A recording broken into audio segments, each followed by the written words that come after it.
sacramentos son para los vivos. ¿Para quién? ¿Para quién? Para los vivos.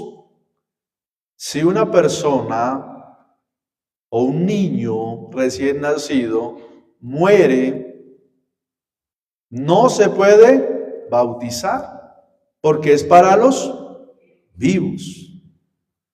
Si el padre va de aquí a la clínica azul y de camino muere la persona que va a visitar, no se pueden aplicar los santos óleos. ¿Porque es para quién? Aunque paguen, aunque den plata, diezmo, lo que sea, no se puede hacer. Si ya le quiere dar una consolación a la familia, eso es diferente. Pero se hacen para los vivos.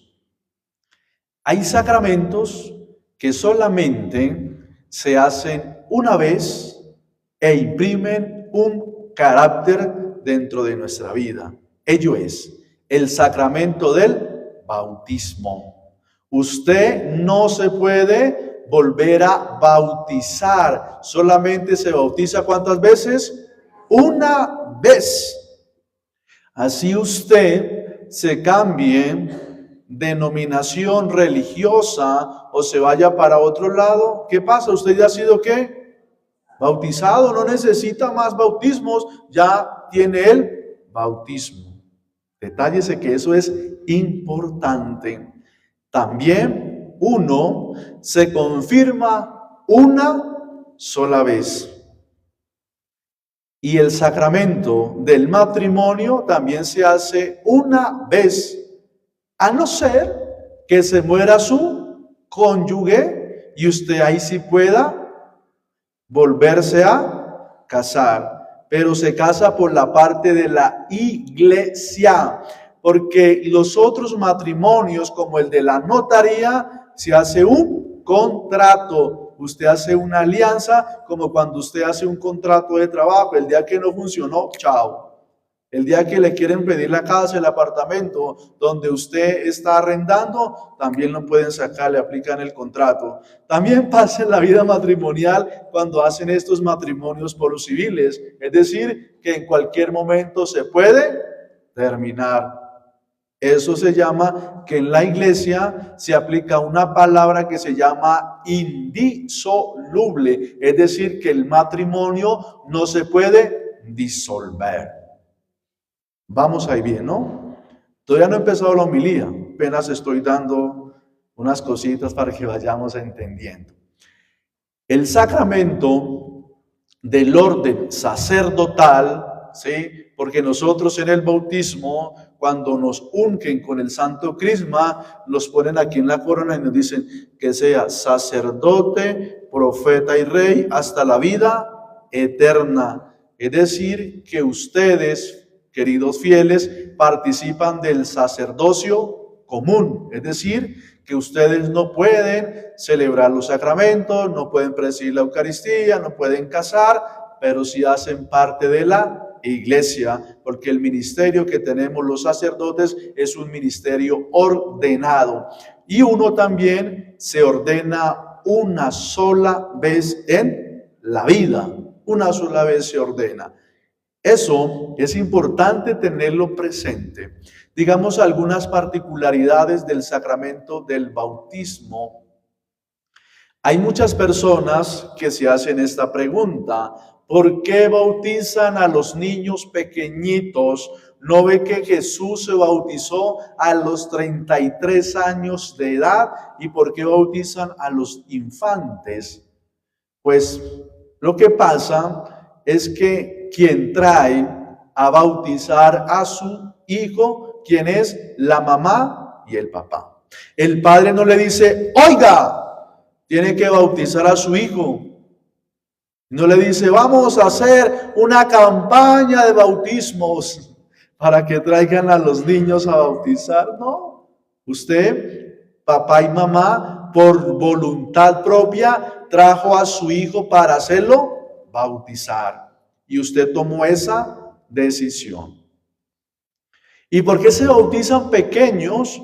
Porque en el ejercicio para que inicien, como los sacramentos de la iniciación cristiana, se inicien un proceso y un camino de fe. Usted no espera, perdónenme la expresión, ser viejo para estudiar. Usted no espera que su hijo cumpla ciertos años para enseñarle a hablar, enseñarle a caminar. Usted le enseña desde muy pequeño ciertos valores, ciertas cualidades.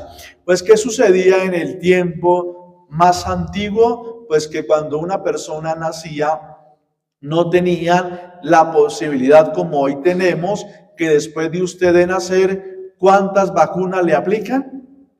Muchas. ¿Para qué? Para que el niño o la niña no se mueran. Y por eso entonces en el pueblo de Israel habían muchos niños que morían. Entonces la gente los iba a hacer bautizar. Pero muchos escogen padrinos o madrinas por intereses. No, es que no puedo bautizar a mi niño porque es que el padrino vive en los Estados Unidos y no está la fecha. Pues si no va a estar en la fecha, ¿de qué le va a servir un padrino? Le puede dar plata, le puede comprar el mejor traje, pagar la fiesta, pero es que eso es lo que no necesita. Lo que necesita un padrino es acompañar a su ahijado en el proceso de la fe. Que tiene como darle un regalo, bendito sea Dios, pero eso no es lo fundamental. Además, para ser padrino, escúchese bien, tiene que haber recibido la primera comunión, la confirmación, ser mayor de edad y vivir una vida ejemplar. Si su padrino que usted escoge, ay, que mi comadre, ay, yo quiero que sea usted mi comadre, mi compadre, sí, y su compadre vive en unión libre, no le sirve.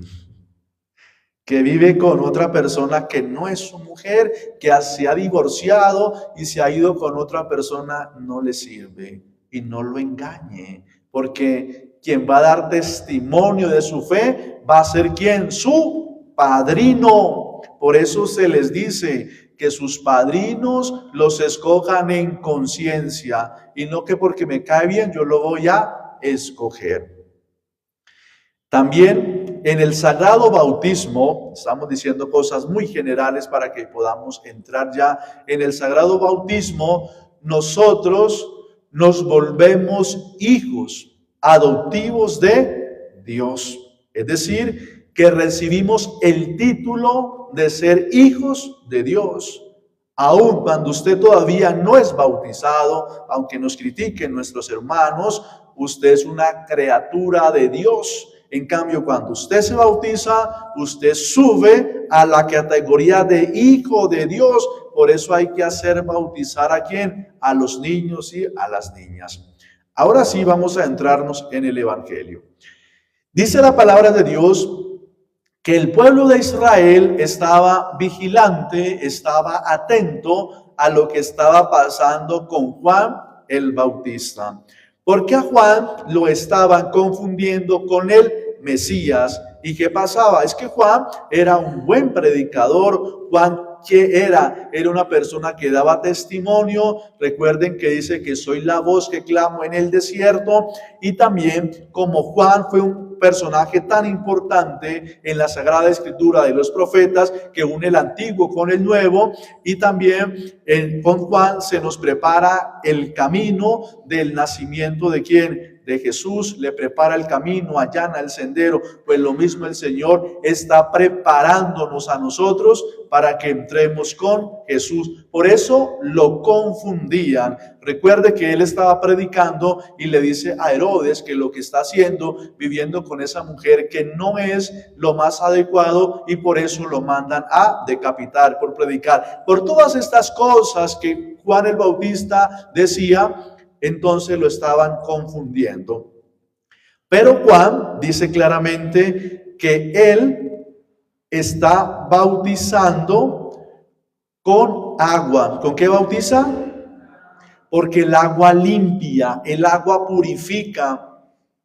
Jesús no necesitaba bautizarse, Pero Jesús asume nuestra condición humana, menos en el pecado. Podríamos decir que el bautismo de Juan era un bautismo rudimentario, era un bautismo netamente de conversión. ¿Y por qué de conversión? Porque él prepara el camino para que la gente se convierta, para que llegue ya a la madurez cuando venga totalmente Jesús.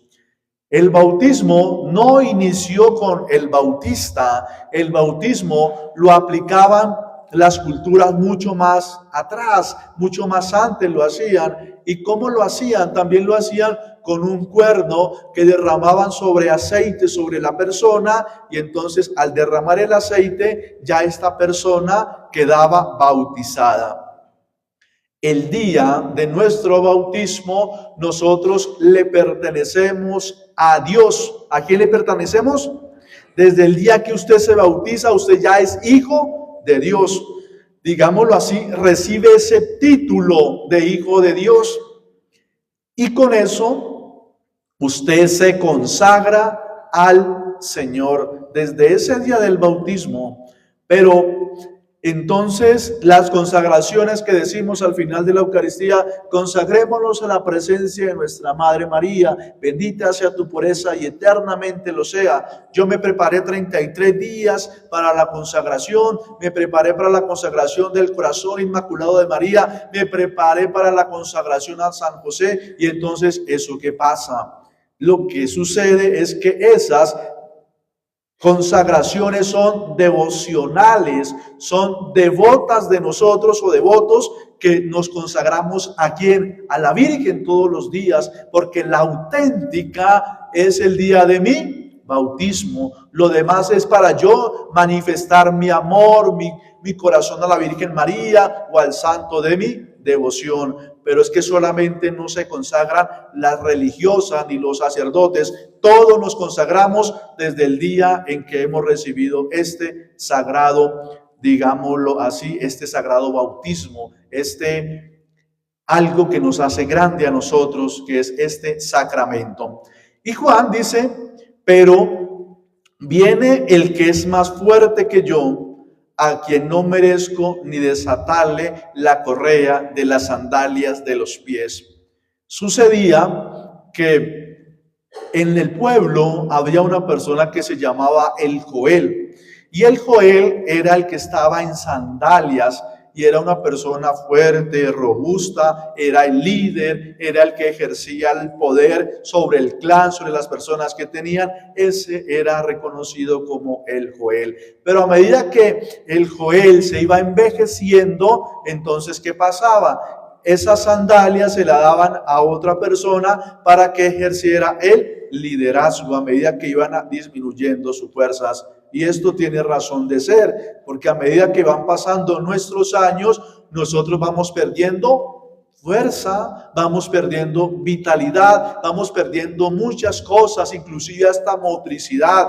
No era lo mismo hace 10 años como usted caminaba de rápido, ahora que han pasado 10 años y camina más lento. Usted hacía las cosas ágil, era muy rápido, ahora usted se toma un poco más de tiempo porque no tiene la misma vitalidad, ¿sí? Recuerden que cuando Jesús van a ver el sepulcro, recuerde que iba Pedro y Juan, y decía la escritura que Juan corría más que Pedro. Ahí nomás se ve, digamos, que con el pasar de los años nosotros vamos perdiendo mucha vitalidad, pero no vamos perdiendo lo esencial, que es ser personas y ser consagrados al Señor. Y también se dice en esta cultura que las sandalias, digámoslo así, las personas, digamos los hermanos mayores, le decían a sus hermanos menores que le quitaran las sandalias. Como muchas veces a los que son hermanos menores, ¿qué pasa? Los mandan, lave la loza, trapee, barra, haga los mandados y estas cosas. Y ejercen una autoridad sobre los hermanos menores. Suele pasar. No sé si a ustedes les pasó estas cosas, pero generalmente se da. Y así también se decía dentro de ellos que el esclavo era el que le quitaba, digamos, las sandalias a su amo. Y los rabinos, ¿quiénes le quitaban las sandalias? Sus alumnos. Entonces, ¿qué pasa? El Señor viene a tener una relación más profunda con nosotros. Ya no somos esclavos, sino que somos libres. Ya de ser alumnos pasamos a ser discípulos del Señor, y eso es lo que vamos haciendo en el sagrado bautismo. Y sigue diciendo: ¿quién los bautizará con espíritu y fuego? Pues es que el sacramento que usted recibe actualmente es un sacramento divino.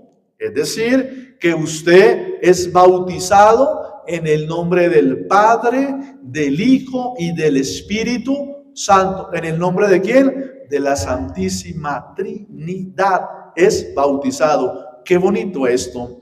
Y sigue diciendo el Señor que Jesús fue a bautizarse como cualquier mortal, a hacer la fila, porque Él bautizándose nos va a devolver la libertad. Pasaba que cuando lo sumergían en el río, entonces le bajaban así la cabeza a la persona, y en ese momento que la persona no respiraba, y cuando lo sacaban hacía ¡ah!, porque estaba sacando una bocanada de aire, estaba diciendo: he resucitado, he muerto al pecado, he muerto al pasado, he muerto a tantas cosas. Entonces, con ese aire, con ese hálito de vida, podríamos decir, del Espíritu Santo, esta persona ya está unida ¿con quién? Con Cristo. Era el sentido, porque bautizar significa sumergir, y qué importante estas cosas. Entonces, en el bautismo recibimos al Espíritu Santo. Pero detállese que mientras Jesús era bautizado, Él oraba. ¿Qué hacía? Él oraba. Fíjese, nomás en el sacramento del bautismo, Él estaba ya en comunicación ¿con quién? Con Dios. Es decir, que es una oración ascendente del Hijo ¿a quién? Al Padre, y del Padre desciende una bendición ¿para quién? Para su Hijo. La sube y vuelve a bajar en esa comunicación con el Señor. Y sucede que cuando estamos haciendo el sacramento del bautismo, la gente no está orando, la gente está distraída, la gente anda perdida, anda embotada, andan más pendientes de sonreírle a la cámara para la foto y sonreír para allí, mostrar sus dientes, que le miren las pestañas, que le miren las manos que se han ido al manicure, que le miren el peinado, que le miren el vestido, pero menos está pendiente del bautismo de su chiquitino, de su hijo. Por eso hay que hacer ¿qué? Oración en ese momento. Y aquí es importante resaltar que el papá y la mamá debe orar por su hijo. ¿Qué debe hacer? ¿Qué debe hacer? Orar por su hijo. No sé qué tanto tiempo dedica una mamá y un papá a orar por su hijo. Y esto se debe hacer cuando el niño está pequeño. ¿Está qué? Porque usted cuando está su hijo pequeño lo trastea de un lado para otro, lo lleva para aquí, para acá. ¿Sí? Y cuando ya cumple 12 años, ¿qué pasa? Antes lo manda. Vaya a misa solo, yo no lo acompaño, papá y mamá. Entonces, cuando usted tiene su hijo pequeño, hay que disfrutar de la presencia de su infante. Y por eso hay que hacer oración. ¿Y cómo lo hacemos? Mire, hay cosas que son bonitas y que se han perdido la tradición. Nosotros, la mayoría, conocemos que cuando era la Navidad, ¿qué pasaba? La mamá llegaba o el papá con unos pasitos, despacio, y le colocaban a uno que el regalo. Y uno decía: uy, el niño Dios me trajo un regalo. Hoy, ¿qué pasa con los niños? Ya piden los regalos. Quiero una tablet, un celular, quiero un monopatín, quiero una cicla, quiero esto y esto. Regalo es regalo, ¿no? Y hay que disfrutar lo que le pueden dar. De esta manera, vamos a la oración de los padres hacia sus hijos. Cuando su hijo esté allí durmiendo, pase papá, arrúllelo y ore por él. Contemple a su hijo durmiendo. Usted papá y usted mamá no puede llegar casi a la profundidad de su hijo, aun cuando la mamá conoce, cuando uno está triste, cuando está angustiado, cuando está congojado, la mamá y el papá saben cuando uno está así. Pero usted a veces no puede llegar a la profundidad de su hijo, pero alguien sí puede llegar allí y se llama su oración. ¿Cómo se llama? Su oración sí puede penetrar las barreras y todo lo que su hijo a veces coloca obstáculos para que usted no llegue, pero su oración sí puede ir hasta allá. Hay que orar por sus hijos para que Dios los proteja. Hay que hacer un escudo, hay que hacer una barrera, hay que hacer un muro para que nadie le haga daño a sus niños. Porque hoy en este mundo hay personas que están al acecho de cómo lapidar, enjuiciar y hacerle mal a los niños. En cambio, usted con su oración le está colocando una coraza, le está colocando una barrera, un muro, una talanquera para que nadie se meta con sus hijos. Pero a la vez hay que orarle al Señor para que sea una buena persona, para que aprenda los valores humanos y cristianos, aprenda buenos modales y que él sea un referente para los demás. ¿Y cuándo lo hace usted? Cuando el niño está pequeño. No espere que cumpla años más porque ya ni siquiera le interesa. Se vuelven a veces como digámoslo así, escépticos o se vuelven como que pelean con la religión. En cambio, cuando usted lo ha preparado a su niño y ha orado, pues él viene creciendo con estos modales de encender una vela, de venir a la iglesia, de cantar los villancicos, de hacer estas cosas. También hay que orar por eso.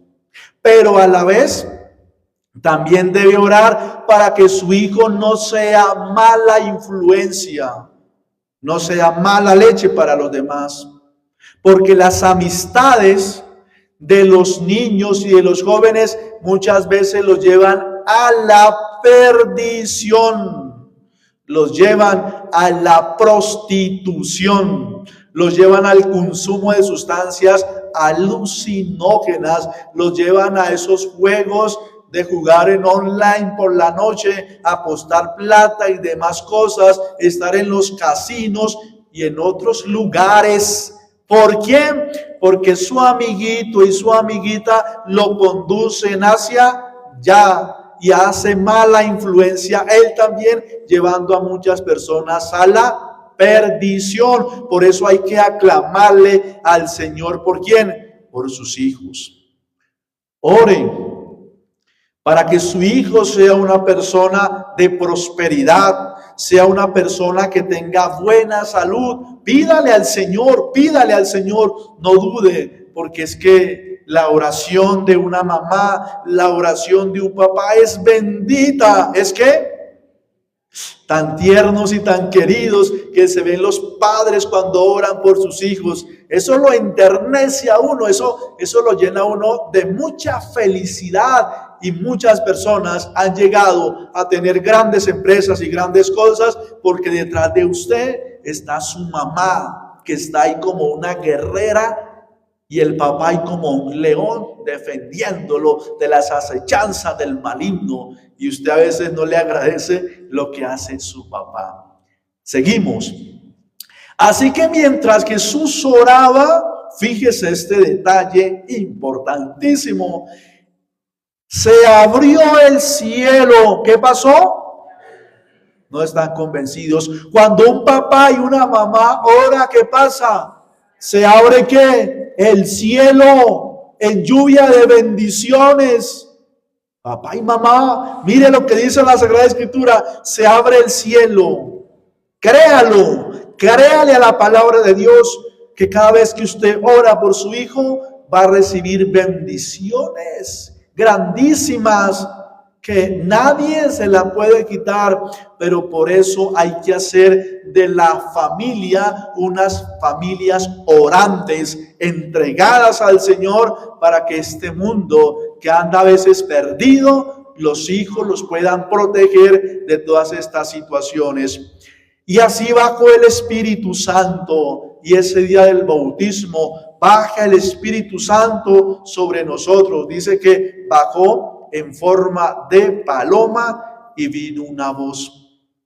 ¿Por qué no bajó en forma de una águila? Si el águila es un animal que vuela, que está más cerca del cielo, está más cerca del universo. ¿Por qué? Pues porque la paloma es un animal sencillo y humilde. Detállese que cuando Jesús fue presentado y fue al templo, dice, presentaron un par de tórtolas y 2 pichones, porque es que con los animales se expiaban los pecados, uno para extirpar los pecados y el otro en holocausto, en agradecimiento, para que suba hacia Dios y de Dios vengan las bendiciones. Y recuerden que en la paloma también, cuando fue el diluvio, soltaron una paloma, y la paloma, al ver que no podía posarse, regresó, y luego la volvieron a soltar y la paloma no regresó, porque ya había lugar donde ella poder vivir. Así que la paloma muestra la sencillez, pero el Espíritu Santo no es una paloma, como en forma de paloma. Y de una vez se escuchó una voz que decía: tú eres mi hijo amado, en quien me complazco. Es decir, que hay una comunicación directa entre Dios y su Hijo. Así también no es lo mismo papá y mamá, su hijo para usted, un tesoro, un hijo muy amado, un hijo que sale de sus entrañas, la cual usted debe cuidar